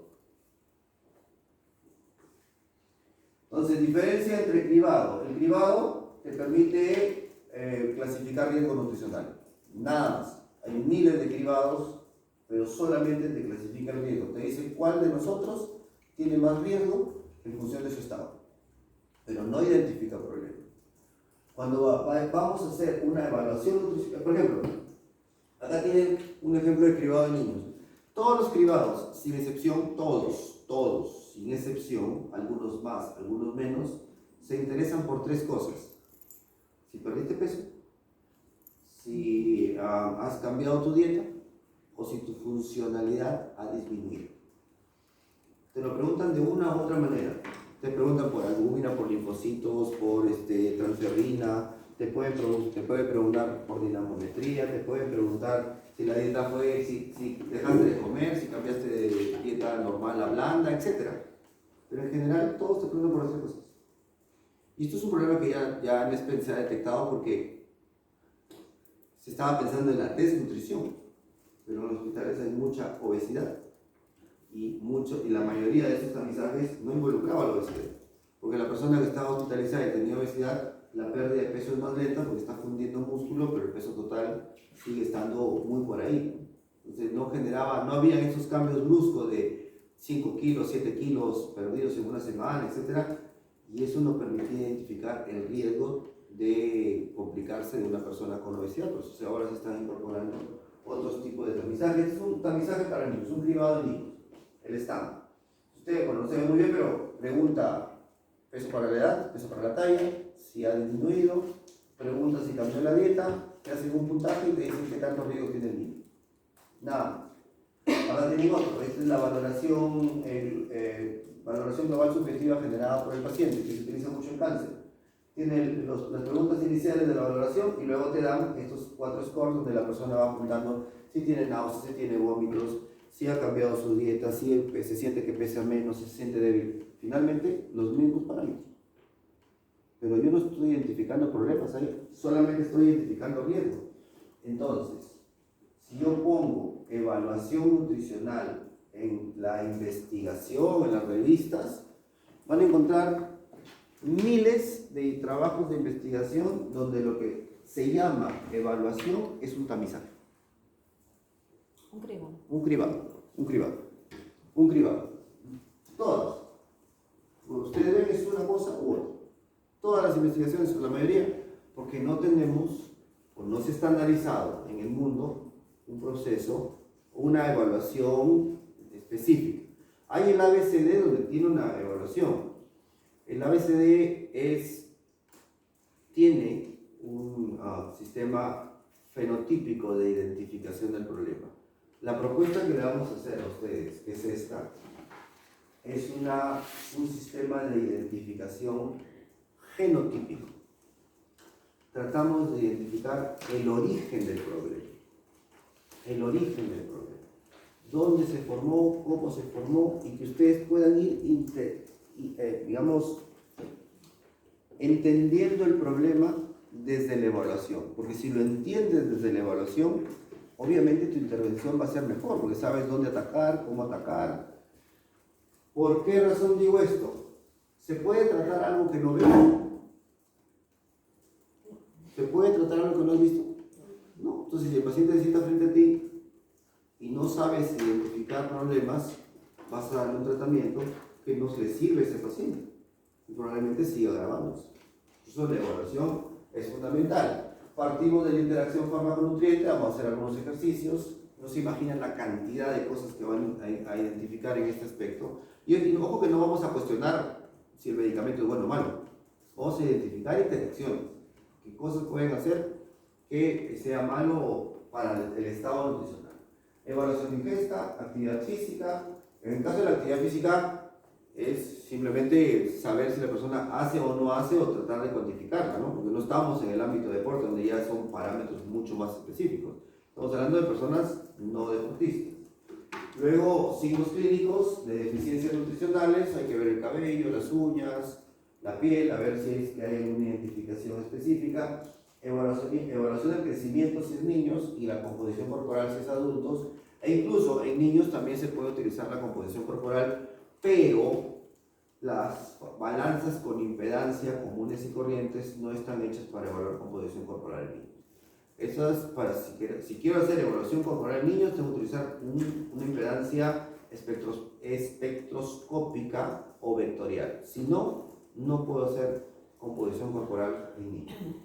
Y luego la bioquímica, evaluar las reservas viscerales, albúmina o proteína C reactiva, el componente inmunológico, es decir, linfocitos, neutrófilos, que pueden variar mucho y nos pueden dar información sobre qué línea seguir en el tratamiento, y el estado catabólico, ¿no? Un balance nitrogenado. Y en pacientes muy complicados se puede pedir un balance nitrogenado y me ayuda a determinar con más precisión cuánta proteína debo reponer. Sería el ideal, y cuál sería el sistema. Esto es la evaluación nutricional. Entonces, como de interacción, vamos a hablar en detalle más adelante. Voy a pasar esta parte.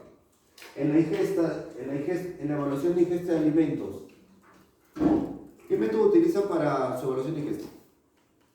Existen los siguientes: pesado directo, recordatorio de 24 horas, frecuencia alimentaria, historia nutricional, que es todo junto. ¿Cuál de ellos se utiliza? 24 horas. Recordatorio. ¿Qué más? Mienten Recordatorio. mucho. Mienten mucho. ¿Qué utilizan en general? No importa. Es que, o sea, yo me he dado cuenta que he utilizado en épocas más el recordatorio, a veces más con frecuencia, combinado de ambos, tal. Me doy cuenta que a medida que vas conociendo al paciente, o sea, Ok. entonces saco más ideas al final de por dónde van sus gustos, hábitos, tal, más que información realmente ahí. Ok, el recordatorio de 24 horas solo es útil si están tratando una infección gastrointestinal o una alergia alimentaria. Nada más. Porque al preguntarle a la persona por lo que comió el día anterior, puedes identificar si consumió un alergeno o algún producto descompuesto. Preguntar qué comes habitualmente tú durante el día. Es que justamente... No es tanto en 24 horas, pero... Lo que quieres, te da un lo que resumen. quieres. Vamos entonces a definir el sistema para ponernos todos en línea. El recordatorio de 24 horas es preguntarle a la persona qué comió el día anterior, por definición. Nada más. Si ahora yo le pregunto ayer tomaste leche y la persona dice leche y luego sobre esa pregunta le digo ¿y con qué frecuencia? Ya estamos en un híbrido.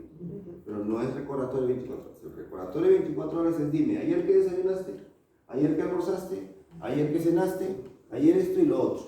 Punto. Hay locuras en la investigación que te hablan de recordatorio de 6 meses, de un año. Yo no me acuerdo que comí ahora que estaba en Italia, me puedo acordar del año pasado, ¿no? Entonces, el recordatorio de 24 horas es útil para las circunstancias que les he comentado hace un momento. Es un método muy interesante porque es una variante del pesado directo. El pesado directo era ir a la casa, meterse en la casa y pesar era muy intrusivo. Entonces, para no hacer eso, se creó el recordatorio de 24 horas, que se supone tenía el mismo nivel de precisión. Y de hecho que el recordatorio de 24 horas es bastante cercano a la realidad. El problema está que es la realidad del día anterior.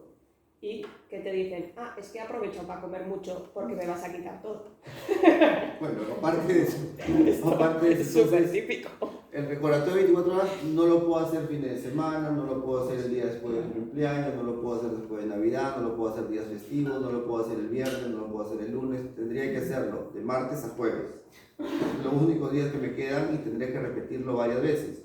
Por todos esos problemas, el único método que epidemiológicamente te puede explicar por qué hay una dislipidemia o por lo menos darte una idea por qué tienes sobrepeso, obesidad, por qué tienes un exceso de glucosa, por qué la hemoglobina glicosilada te salió disparada, es una frecuencia cual y cuantitativa de alimentos.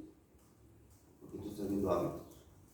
Y con la frecuencia se puede obtener, hay métodos, hay formas, que es lo que nosotros trabajamos en la certificación, una media de ingesta de energía y proteínas, que es lo básico que yo necesito para poder hacer mi primera intervención. Es lo básico. No puedo trabajar si no tengo esto. ¿Cómo incluirías en esa frecuencia de consumo?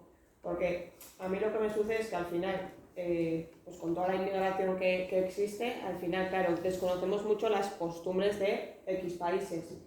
Entonces, claro, al final yo me veo que con las frecuencias de consumo típicas, vamos a decir, se me escapan muchos factores y al intentar indagar, ¿cómo terminas de completar? Esa es una pregunta muy interesante porque, bueno, cuando uno ya tiene cierto grado de especialización, empieza a construir un nicho alrededor de cierto grupo de pacientes, ¿no? Entonces, digamos que eso termina siendo parte de la solución, porque tú sabes que te van a venir por lo general pacientes de una misma zona o una zona más o menos cercana, con parámetros, costumbres, una cosa muy concreta. Yo tengo problemas, por ejemplo, no tanto por la migración, por los viajes conozco más o menos, sino porque como soy especialista en cáncer, a mí me llega un paciente con cáncer renal, me llega con cáncer de páncreas, me llega con cáncer al corazón, al hígado, al riñón, y tengo que entender todo lo que les estoy diciendo. O sea, la nutrición oncológica es extremadamente compleja porque no puedo decirle, no, ahorita regresa o no te puedo atender porque no conozco de cáncer pancreático. Tengo que estar permanentemente inmerso en todo para poder tener una idea. Y eso me permite a mí tener herramientas para identificar consumo muy rápido, porque ya estoy adecuado, o sea, tengo herramientas, pero la herramienta más importante es, en este caso, no en muchos casos, pero en este caso en particular, es tener un orden al momento de recopilar la información. Eso es para mí crítico, ¿no? Porque las costumbres pueden hacer que cambien algunas preparaciones o algunas formas, pero el orden al pedir la información es estándar y la persona te tiene que responder sobre ese orden. Por ejemplo, pedimos, primero a nosotros nos importa mucho saber qué proteína de origen animal consume. Primero, leche, carne, huevos, en la preparación que sea. El tema de la preparación puede ser puede ser complementada con el recordatorio, pero no puede pararse de mi consulta si no he hecho ese ejercicio. Sobre la alimentación basada en plantas, me parece que es un buen método de acercamiento, de prevención de enfermedades, de lo que quieran, pero yo estoy absolutamente en desacuerdo que a personas con enfermedad se les pretenda introducir en un tema de alimentación basada en plantas. ¿Por qué razón? Porque al menos los pacientes que yo veo que son complicados y tienen tantos problemas en el cuerpo, no puedo darle el volumen de comida que tendría que darle para la complementariedad proteica teniendo anorexia. No puedo. No hay forma de que pueda hacerlo ni intentándolo siquiera, ¿no? En 3 claras de huevo, que todos imaginan cuántos son 3 claras cocidas, hay 10 gramos de proteína, 5 gramos de aminoácidos, 0.9 gramos de leucina. Son 3 ollas de arroz. O arroz con lentejas. O arroz, lentejas, papa, etc. Los pacientes enfermos no lo van a hacer. ya que la proteína animal va a producir cáncer. El mío ya tiene. Tengo que recuperarlo porque si no se me muere. Y va a ser por periodos cortos. Si después lo recuperamos, si quiere dedicarse a la India y hacer Buda y ayuno, el problema es que yo voy a cumplir mi tarea. Sí, pero hay un factor también. Si el paciente por ética, hay que respetar también su decisión. Eso es otra cosa. Eso es otra historia. Si el Que se paciente puede dice, planificar. si el paciente dice, soy vegano y soy vegano, se acabó. No puedo hacer más, pero si de mí depende, lo tengo que llevar a lo que sé que le permite mayor biodisponibilidad. Priorizar y luego ya. Por supuesto, pero si él me dice, no, sabes que yo soy vegano, no puedo consumir ningún tipo de producto de origen animal, se acabó la conversación, vamos a trabajar en la creencia que tú tienes, porque eso tiene razón, es ético. Estoy partiendo de la comunicación que se está haciendo tan extendida de las ventajas de la alimentación basada en plantas, pero puede ser muy útil, pero no para todas las circunstancias y uno tiene que conversarlo con el paciente. A mí me ha pasado que se han sentado frente a mí pacientes veganos, no de toda la vida, ¿no? Un periodo corto. Entonces les he explicado, mira, es esto, le dejo la decisión en tus manos, pero tienes que ser una decisión informada. Entonces ellos decían, no, me voy acá, se recuperó y luego puedes regresar a tus prácticas. Entonces, por eso es que la primera forma en nuestra evaluación de ingesta es: ¿consumes lácteos? ¿Consumes leche? ¿Con qué frecuencia? ¿Qué tipo de leche? Obviamente tengo que tener en la mente que una taza de leche de 240 centímetros cúbicos tiene 7 gramos de proteína, tiene 7 gramos de grasa, tiene 10 gramos de carbohidratos, leche entera.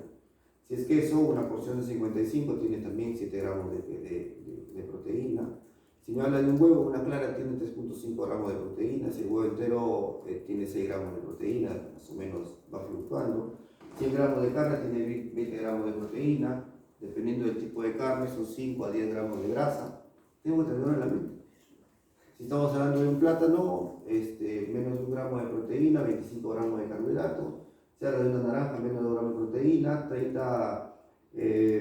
una naranja entera, 5 gramos de carbohidrato, una porción de sandía, 8 gramos de carbohidrato recién, una taza de arroz cocido tiene 4 gramos de proteína, 65 de carbohidrato. Agarren su tabla y van a todo el examen. ¿Y por qué lo sé? No es porque sea superdotado ni nada por el estilo, es mi vida. Yo todos los días veo pacientes de nutrición. Es mi vida completa. Entonces, cuando un estudiante me dice, ¿pero por qué no voy a aprender la tabla? Pues si no, cámbiate de carrera. En medicina los golpean desde que entran. ¿Y por qué los golpean desde que entran? Para ver quién se queda. En nutrición los golpeamos cuando ingresan y todos se quieren ir. Por eso, ¿qué orgullo tienes por la carrera?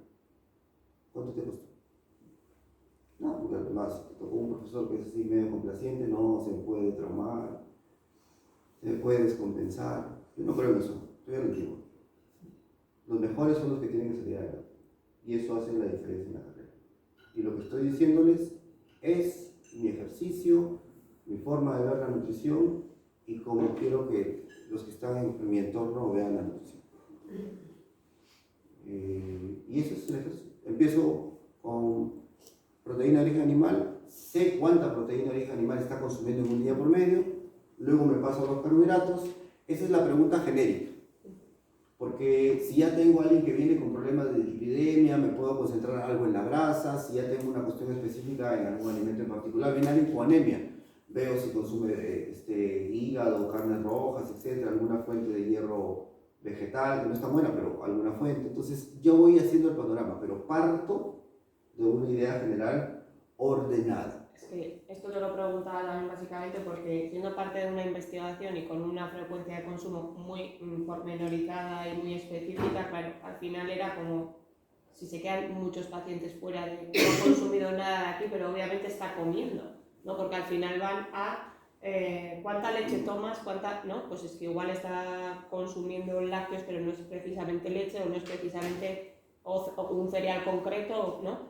Entonces, al final vas más por grupos, vamos a decir, y al final que el paciente te vaya exponiendo, ¿no? Exactamente, O sea, que voy es un poco a lo que- construyendo la ingesta del paciente Pero promedio. los cuestionarios de frecuencia los hacéis por grupos, ¿no? El cuestionario de frecuencia se hace por grupos. Ah, claro, yo paso a esto, pero al final, o sea, lo que veo al final que coges estudios, tal, no sé qué, al final son frecuencias de consumo súper específicas. Si dices, vale, es que estamos contando con una población concreta de no sé dónde, pero igual hay población que no se está adaptando a ello, ¿no?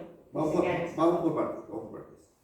Una cosa es la investigación, donde al paciente lo puedes sentar ahí a hablar 3 horas, y luego eso va a pasar a un software y te va a dar un consumo detallado. Y otra cosa es la práctica clínica. Yo les tengo que dar herramientas a ustedes para que en 10 minutos identifiquen los puntos críticos. Esa es la consulta. Porque si me pongo a hacer una de 3 horas, el paciente se va a aburrir a los 10 minutos. No puedo hacer una consulta extremadamente larga. Mis consultas duran en promedio 1 hora y media. A veces hasta 2, dependiendo de la gravedad del paciente. Pero es porque hay que encontrar información de todos los tipos, y no siempre es que esté conversando con el paciente, estoy revisando medicamentos, pruebas de laboratorio, etcétera, ¿no? Y le voy explicando. Y un detalle muy importante cuando hago la evaluación de la consulta, de la ingesta, que tengo que decir al paciente, por si acaso, te estoy preguntando por la leche, pero no porque sea el ideal de comida. No, te estoy preguntando por esto, pero no porque me vaya a molestar si no lo haces, porque muchos de ellos te responden afirmativo o negativamente dependiendo de la reacción que uno vaya a tener, o de la idea que ellos tengan de si es bueno o malo, ¿no? Es decir, yo tomo una leche, pero a veces nada más, ya como que temblando, no, si no tomas no hay problema, porque yo necesito construir una historia para saber dónde corregir y qué hacer. Eso es lo importante. Entonces, esa es la evaluación de la ingesta. Luego, algunos ejercicios sencillos. Hay muchas formas estandarizadas de ver actividad física. La cuestión básica nosotros, hora de sueño, cuánto tiempo pasas sentado, de pie en el mismo lugar o con actividades que no involucren intensidad, y determino si es sedentario, medianamente activo o la mayoría que no llega a su sedentario, ¿no? Porque tenemos algunos ejercicios en función de esa actividad física. Es muy difícil tener una actividad física activa en términos de tiempo, de frecuencia, de intensidad. Es muy complicado. O sea, una cosa es caminar tus 10.000 pasos, perfecto, pero de ahí para buscar pérdida de peso, otra cosa es mucho más que solamente los 10.000 pasos en cuanto al manejo de la persona. Luego tienes esto, por ejemplo, su mano. Muéstrame su mano.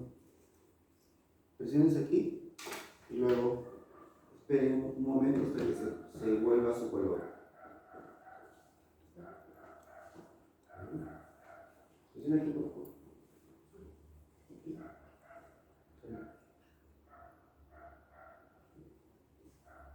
Por ejemplo, si esto presionas y no vuelve a su color a rosado o una textura a rosado, podría ser un indicativo de anemia ferropénica. Y luego tengo que contrastar con la prueba de laboratorio. No puedo quedar, si es pálido, de repente es pálido, si tengo que contrastar con la prueba de laboratorio. Le pido a la persona, siempre informándole, necesito hacerte una evaluación física, voy a poner mi mano en tu cabello y voy a tirar ligeramente, no voy a tirar hasta el suelo, ¿no? Ligeramente, y si se me queda algo de cabello, puedo ver texturas, la resistencia a la tensión. Tengo que identificar cosas tan elementales como dónde vive. Alguien que vive frente al mar y no tiene cuidado con su cabello puede tener un pelo quebradizo, y no porque le falta proteína, simplemente es por la exposición al medio. Esto que aparece acá a los costados, no el herpes. El herpes tiene una presentación particular, son ampollitas que van en fila y luego se revientan y hacen una herida. Hay unas marcas que se producen aquí, en la comisura, que son por deficiencia de riboflavina, complejo B y hierro también. Si se presentan aquí, yo puedo saber que le está faltando eso. Puedo suponer, ojo, puedo suponer, porque los signos clínicos no son determinantes. No son determinantes. Si evalúo acantosis nigricans, esto, para una persona de piel muy blanca es difícil encontrar esa presentación. Esto es por resistencia a la insulina. ¿Por qué una persona muy blanca es muy complicado encontrar esto? O sea, visiblemente, no es que no exista, sí existe, pero a la revisión clínica. Porque la acantosis nigricans se produce por que la insulina estimula al melanocito a producir mucha melanina. Y esta melanina se acumula en la dermis y genera esta presentación oscurecida en el cuello, muslos, acá alrededor de los brazos. Alguien que es muy blanca no produce suficiente melanina de por sí. Entonces, por más que haya una sobreestimulación producto de la resistencia a la insulina, lo que voy a encontrar es una zona enrojecida, más parecida a una especie de sarpullido, ¿entienden ese concepto? Que a una presentación marrón oscura. Este marrón oscuro se va a presentar en personas con fototipo cutáneo 3, 4 para adelante. Antes no, los fototipos cutáneos son, para que lo identifiquen, el fototipo cutáneo 0 es la persona albina. ¿Okay? Luego el fototipo cutáneo 1 es una persona rubia y ojos azules. El fototipo cutáneo 2 puede ser rubio o no, ojos claros. Fototipo cutáneo 3 es ya color más tirando al moreno. El fototipo cutáneo 6 es negro azulado, lo vean los extremos. Entonces 3, 4 para adelante, yo puedo encontrar esta presentación. Antes no, muy complicado, pero puede tener. ¿Qué otra cosa? Glositis atrófica, que es la lengua que se pone lisa y enrojecida. ¿En quiénes es muy frecuente encontrar esto? Personas que tienen epilepsia.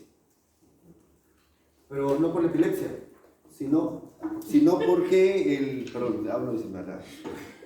¿Por qué? Porque la carbamazepina, el ácido valproico, la fenitoína depletan ácido fólico. Y la depresión de ácido fólico produce esto. Por una alteración en la absorción a nivel intestinal. Entonces, si yo tengo un paciente que viene en su diagnóstico o sus antecedentes que tiene convulsiones y que se medica con esto, tengo que revisar inmediatamente. O, ya sin revisar, empezar a introducir el ácido fólico dentro de su suplementación, no dieta ya. Yo tengo que indicarle suplemento de ácido fólico porque la dieta no va a lograr superar eso. Y la mayoría de médicos, si no ninguno, se fijan en estos detalles. Es una cuestión nuestra, únicamente nuestra. Para terminar, es una prueba de composición corporal de impedancia, que no la vamos a discutir ahora por el tema del término, de tiempo. Ahora más tarde, cuando hablamos de bioquímica, vamos a analizar un poco estas curvas. El método se aplica a todas las condiciones,